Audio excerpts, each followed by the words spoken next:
ini ada project, taruhlah kita anggap sebuah project suatu kebaikan. Bagaimana seharusnya kita itu turut andil di dalam project tersebut, malah kita itu kalau roh kita mati, kita ngambil manfaat dari project itu. Contoh, ada majelis zikir, ada majelis sholawat. Kita seharusnya apa? Memiliki kontribusi dengan majelis zikir atau majelis sholawat tersebut. Tetapi kita enggak pengen hidup dari majelis zikir itu tanda-tanda roh kita sudah mati. Hati-hati teman-teman. Oleh karena itu jangan sampai roh kita mati. Kita enggak peduli. Tetangga kita kesulitan makan, we don't care about it. Enggak boleh. Bahkan sholat kita tidak diterima oleh Allah Subhanahu wa Ta'ala apabila kita tidak peduli terhadap tetangga kita yang kelaparan. Bahkan tetangga itu kata ulama dikatakan 40 ke kanan, 40 ke kiri, 40 ke depan, 40 ke kiri. Banyak dong tetangga kita. Oleh karena itu kita harus banyak manfaat bagi orang lain. Bahkan Rasulullah mengatakan khairun nas anfa'uhum linnas. Orang yang paling baik di antara yang paling baik itu orang yang bermanfaat bagi orang lain, bukan nyusahin orang lain. Oh, jadi decision maker, jadi ketua apa punya bejat malah nyusahin. Dengan hadirnya itu kita susah. Kalau orang itu kesini mah saya malas. Kenapa? Dianya sukanya nyuruh-nyuruh terus. Kalau ke masjid dia itu bukannya bukan bantu, sukanya mandorin, tangannya begini, sukanya usul aja. Tapi giliran dia dimintain donasi nggak mau. Lah inilah orang yang ngeribetin semacam itu. Itu tanda-tanda roh kita mati. Tapi ya ikhwan, bagaimana cara kita memberi kita makan tentang roh kita dengan cara ala bidzikrillah tatmainnul qulub. Kalau kalian pengen roh kalian hidup, hati kalian menyala di hadapan Allah Subhanahu wa Ta'ala dengan cara kalian berzikir. Zikrullah banyak macamnya. Zikir kalau di bahasa orang NU itu namanya mujahadah. Itu ada 3 macam. Yang pertama bil ma'thur, memang diajarin oleh Rasulullah atau para sahabat. Yang kedua, ini diajarin siapa? Diajarin para ulama. Nah, siapa ulamanya? Ulama yang kita kenal bahwasanya beliau sanad keilmuannya nyambung ke Rasulullah. Loh, ulama semacam ini apa ngarang? Enggak. Ada loh di antara ulama itu dia mengajarkan kita zikir yang mana beliau, kalau saya sih yakin beliau itu tidur dimimpi oleh Rasulullah. Ini ada salah satu habib saya itu kenal betul bagaimana beliau diajarkan oleh Rasulullah bagaimana sholawat. Maka sholawat itu diajarkan kepada saya. Masya Allah, luar biasa sekali. Itu loh, berarti apa? Yang pertama itu diajarin oleh orang-orang yang takorubnya tinggi dengan Rasulullah. Di antara tajribat, beliau itu mencoba beberapa kali fadilah semacam ini. Itu yang dilakukan. Yang ketiga, kita terserah zikir kepada Allah itu. Yang penting kita tidak mensekutukan Allah. Dengan kita mengatakan la ilaha illallah ya hayyu ya qayyum, terserah bebas. Tetapi yang mujarab itu biasanya 2 ini. Oleh karena itu cari zikir-zikir yang ma'thur, boleh. Cari zikir-zikir yang memang itu sudah dilakukan oleh para ulama yang sudah dekat dengan Allah. Kita ambil contoh, ada zikir itu namanya Ratibul Haddad. Ratibul Haddad itu apa sih? Amalan-amalan yang dikarang oleh Sahibur Ratib Al-Haddad itu tadi. Maka beliau itu mengatakan bahwasanya di antara fadilahnya orang yang membaca Ratibul Haddad itu di antaranya apa? Beliau akan mati husnul khatimah. Loh, yang menjadi pertanyaan, kalau kita itu kalau kita baca rotib tapi perbuatan kita itu buruk, ini bagaimana ini? Oh, apakah kita bisa husnul khotimah? Maksudnya apa? Dengan kita membaca rotib, kita jadikan husnul khotimah. Apa sih kebutuhan husnul khotimah? Yaitu perbuatan kita harus baik.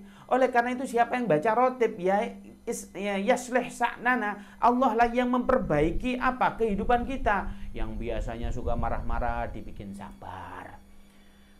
Ya kalau orang marah-marah baca rotib. Kalau yang biasanya ngomongnya buruk, mulutnya ini nggak bisa dijaga, baca rotib, insya Allah bagus. Itu diantaranya mujahadahnya orang-orang soleh. Itu. Yang kedua apa? Ini ada ini mujahadah kita, pengen ekonomi kita itu meningkat. Ada bacaan namanya Latiful Haddad. Saya diajizai oleh guru-guru saya. Barang siapa yang membaca Latiful Haddad, kita ketahui bersama Latiful Haddad itu banyak kumpulan zikir-zikir ma'thur.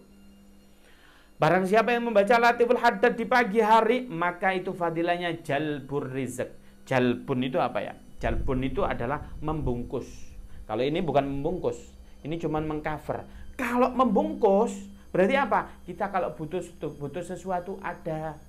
Kalau kita butuh sesuatu nggak sampai itu jual sawah, nggak sampai itu gantiin motor.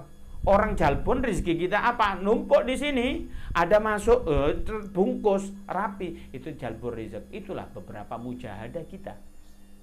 Ada mujahadah lagi. Saya dijazai oleh Habib Syekh. Kita membaca apa? Sholawat. Sholawatnya apa? Innallaha wa malaikatahu yusholluna 'alan nabi ya ayyuhalladzina amanu shollu 'alaihi wa sallimu taslima. Sekali. Ditambahi apa? Shallallahu alaihi, shallallahu alaihi, shallallahu alaihi. 100 kali. Nah, ini bentuk bahwasanya kita itu mujahadah kita macam-macam. Maka pastikan roh kita hidup banyak mujahadah. Hati kita mati ini kan sering mencibir orang-orang yang apa? Sukanya sholawat, sukanya mujahadah. Weh, antum caci maki, jangan dong. Maka oleh karena itu, ayo kita bermujahadah kepada Allah Subhanahu wa Ta'ala agar supaya roh kita hidup.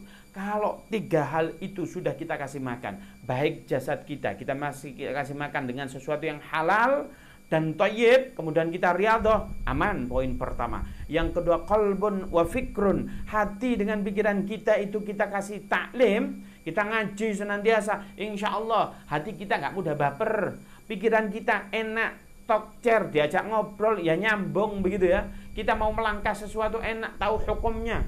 Yang ketiga, kita itu tidak keras hati kita, roh kita hidup dengan cara apa? Kita zikrullah. Zikir itu gimana Ustadz? Zikir itu berapa kali? Ada orang 1000 kali, itu nggak ada perintahnya dari Rasulullah. Bedakan antara menjalankan perintah Allah dan Rasulullah dengan kebiasaan. Contoh, kalau zikir kita ambil contoh, subhanallah wa bihamdihi, subhanallahul azim. Kebiasaan kita zikirnya 100. Saya sibuk nih, 100 saja. Oke. Ini ada yang protes, saya nganggur kok, saya 1000 aja. Saya udah tua ini, nggak ada kerjaan sama sekali, saya udah 3000 aja. Boleh. Jumlah kita semau-mau kita. Tapi kata ulama, dzikrun katsir, zikir lebih banyak lebih bagus. Ya ayo dong, walaupun muda tidak mau dengan kalah yang lebih sepuh. Oleh karena itu, ayo kita hidupkan hati kita dengan cara kita berzikir kepada Allah Subhanahu wa Ta'ala. Oleh karena itu, kalau sesuatu yang halal itu jelas, haram itu jelas, wa bainahuma mushtabihat. Kalau halal tadi sudah ditinjau atas beberapa hal itu tadi, kalau haram sudah ditinjau atas beberapa hal tadi, ada di antara itu mustabihat. Apa mustabihat? Mustabihat itu sesuatu yang tidak jelas keharamannya, yang tidak jelas kehalalannya. Barang ini tidak bisa dikatakan halal 100%, tidak bisa juga dikatakan haram. Loh, ini kan nggak jelas. Tetapi subhat itu, antum ketahui bersama bahwasanya subhat itu barang siapa yang bisa meninggalkan perkara yang subhat, maka dia dikategorikan sudah melakukan amaliyah sufiyun. Amal-amal orang sufi itu yang hatinya senantiasa wusul atau connect terhadap Allah Subhanahu wa Ta'ala, yaitu orang-orang semacam itu disebut warok. Nah, ayo kita jadikan diri kita warok, kita tinggalkan sesuatu yang subhat. Ustadz, subhat itu kan tidak haram. Iya, tahu ini bukan jurang. Iya, nggak jurang, tapi ini di pinggir jurang. Ya sudah, ini hati-hati nak. Ini bukan jurang, tapi ini di tepi. Kalau udah nyebur tuh kan, nyebur. Mau kalau kalian nyebur? Iya, nyebur ke jurang bisa diangkat, tapi nyebur ke neraka nggak bisa. Oleh karena itu, ayo kita jauhi barang yang subhat. Sehingga kalau barang yang subhat ini sudah kita jauhi, fa insyaallah kita aman. Baik, apa sih subhat itu? Dicontohkan. Seandainya kita itu mengembala kambing. Menggala kambing itu kita memiliki tanah. Ini batasan kita itu kita tahu. Dan ini milik orang lain, ini milik kita. Nah, ini masalahnya, perbatasan ini milik kita, perbatasan ini milik siapa? Milik kedua-dua, nggak ada yang punya. Milik siapa? Perbatasan. Jadi bukan milik ini, bukan milik ini. Ini juga berhak, ini juga berhak. Maknanya ada subhat. Kalau kita mengembala kambing, ya udah jangan deket-deket perbatasan. Kalau kambing kita ikat, ya sudah, kita ikat agar supaya tidak lari ke tanah perbatasan itu. Kalau sudah milik orang lain yang gede makan, jadi haram kalau kita tidak minta izin. Oleh karena itu, itulah contoh daripada perbuatan yang subhat. Orang kalau sudah melakukan perkara-perkara yang syubhat, maka dia sangat mudah terjerumus dengan sesuatu yang barang haram. Oleh karena itu, ayo kita jauhi sesuatu perkara yang syubhat. Saya ada cerita sedikit. Dulu ada orang yang senantiasa merajut tikar. Merajut tikar yang sangat luar biasa, tapi beliau itu miskin. Beliau itu jualan tikar, memproduksi sendiri, dijual sendiri, dipakai makan setiap harinya. Maka pada saat itu dia itu merajut. Tiba-tiba tetangganya itu punya lampu yang sangat terang. Lah lampunya terang sekali, menyinari. Ya namanya lampu kan nggak bisa fokus di tempat kita saja, menyebar ke tetangga-tetangga.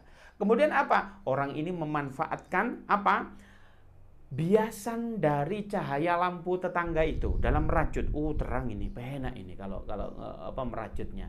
Suatu ketika beliau hadir di taklim, kemudian beliau itu bertanya, "Ya Syekh, beliau sangat lemes begitu. Ya Syekh, saya ini tiap harinya merajut tikar. Dan dari tikar itu saya membeli makanan. Hasil merajut tikar itu saya melanjut makanan." "Lalu apa yang kau tanyakan?" "Iya, saya itu tidak sengaja. Sekarang itu mendengarkan taklim Anda, saya baru sadar. Saya itu ternyata tetangga saya itu nggak punya lampu. Tetangga saya itu punya lampu terangnya minta ampun. Dan sebagian cahayanya menyinari tanah saya. Atau tempat saya, rumah saya, teras saya begitu. Sehingga pada saat itu, tatkala itu saya memanfaatkan terangnya lampu tetangga itu untuk merajut tikar." Masya Allah, ulamanya menangis. Demi Allah, kalau ada orang semacam itu, dia perempuan, nikahin.